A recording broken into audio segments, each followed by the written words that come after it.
Why are you late? Nice way of asking. Good morning. Good morning.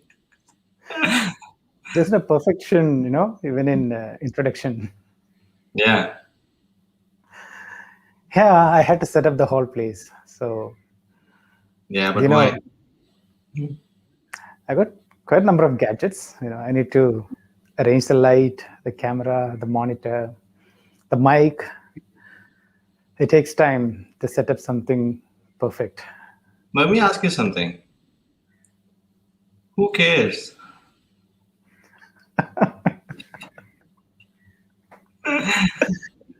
Yeah. Honestly, right? Sometimes we are so caught up in our world of perfection that we don't realize the core essence. But each one has their own uh, starting point or reference point, right? Mhm. I think perfection originates over there. Yeah. So recently I heard something Hmm. that perfection is about the fear that you have,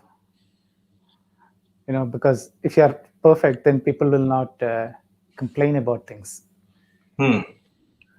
because you got the things perfect, right? So when you have a fear that things might get rejected, you tend to make things perfect. So that's the other side of being perfect or trying to become perfect, because it is something that you try to overcome the fear of imperfection. And I'm just realizing that when someone says it is perfect, what they're saying is what you did matches my mental image of what I expected you to do. Yes, that is also there. It's in a way it's a bit relative between people to people, because the perfect that I have is not the perfect that the other person intends it to be. Yeah. And sometimes we miss that point, Hmm.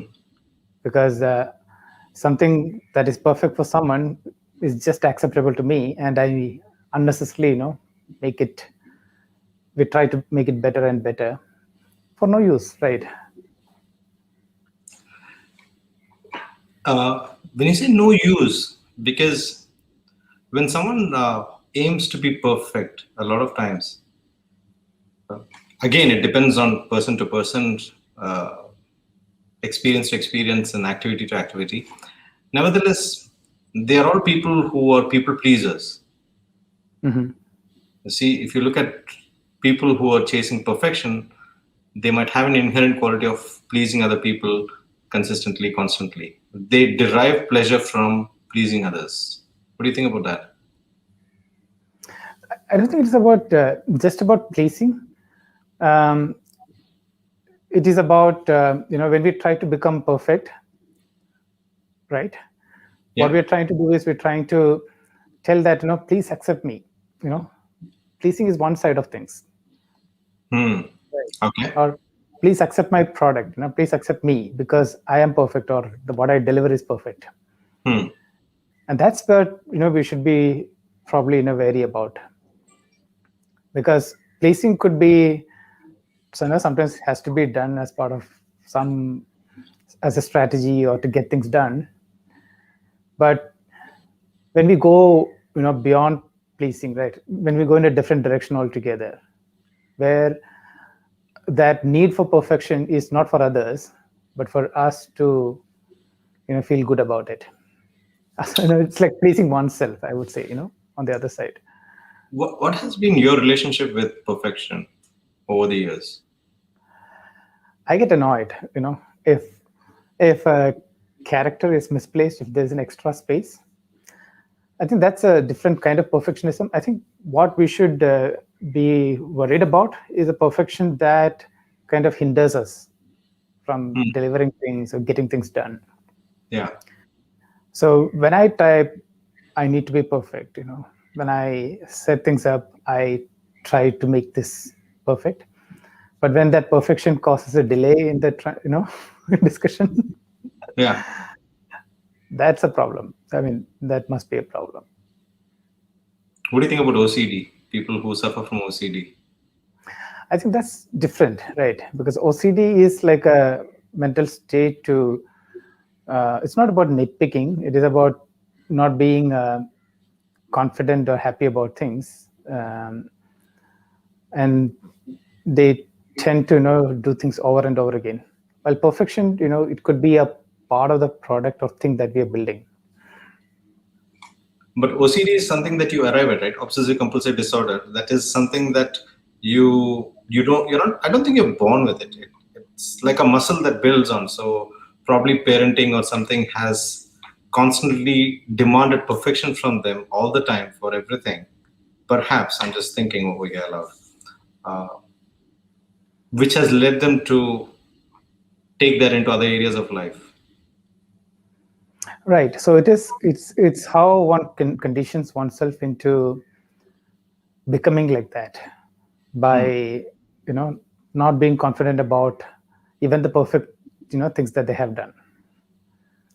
So those people might be producing the perfect things, not just for others but for themselves also.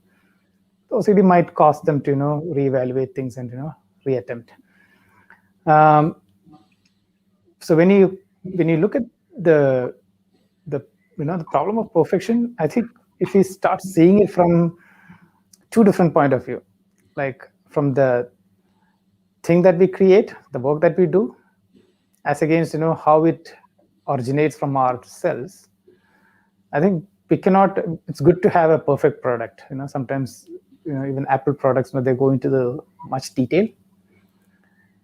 Yeah. But if what causes it to create, a perfect product is deep within us, I think that needs to be addressed. We are wrapping up at 7 right now here, but I won't leave you and myself with the thought that should we fear perfection? Where do we stop? Do we stop at being perfect, or do we stop at being satisfied so that we can roll it out? How do we associate ourselves with perfection? Any other questions that you can think of that as a listener they can think about when they think of perfection? I think we should leave it open, a little imperfect. Wonderful.